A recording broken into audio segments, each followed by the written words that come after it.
It's late in the day, and I apologize for that. It's actually been hectic the past 2 days. Even though we're not in shul and we don't have regular minyanim, the business of Shari Tzedek has to continue. We have to pay our bills. We have to make sure that administratively things are moving along, and it is quite a challenge under these circumstances. Anyway, I hope everyone is well. We had a very nice shir on Wednesday night. We spoke about the plight of the Metzora, which this year we can relate to.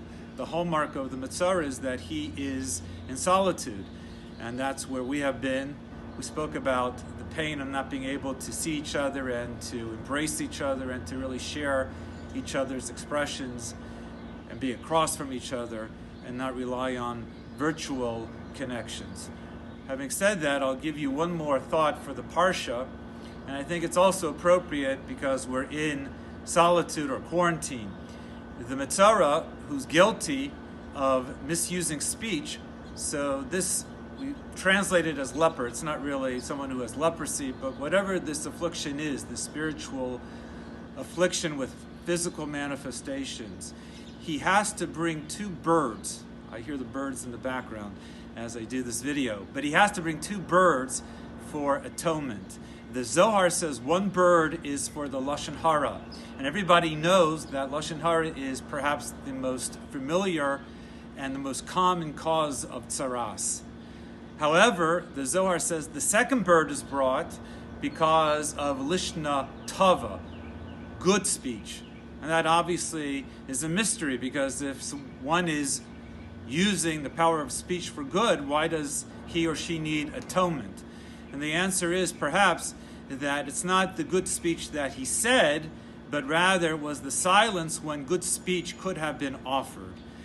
And that means that Lashon Hara is obviously very damaging, and it causes a lot of injury and destruction.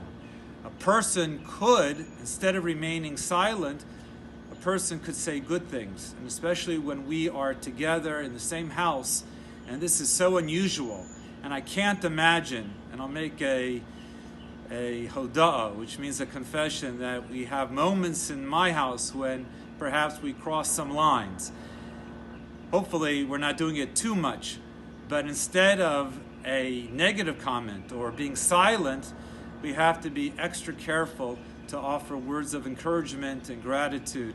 This is not an easy situation, and the anxiety builds as the days and the weeks progress, and we daven to Hashem for a Yeshua, for some sort of salvation. Hashem should send the cure, and we should be able to go back to our quote-unquote normal lives.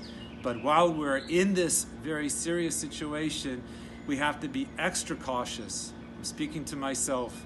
We have to be careful to not raise our voices, to say thank you, to show patience, to make sure that we are reaching out to each other, make those phone calls, consider others who are alone, and we have to pick each other up.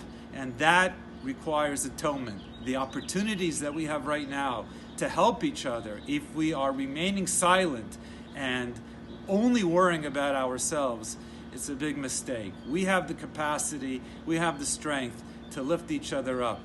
Let's make sure that we avoid the Lashon Hara, the Lishna Bisha, the negative speech.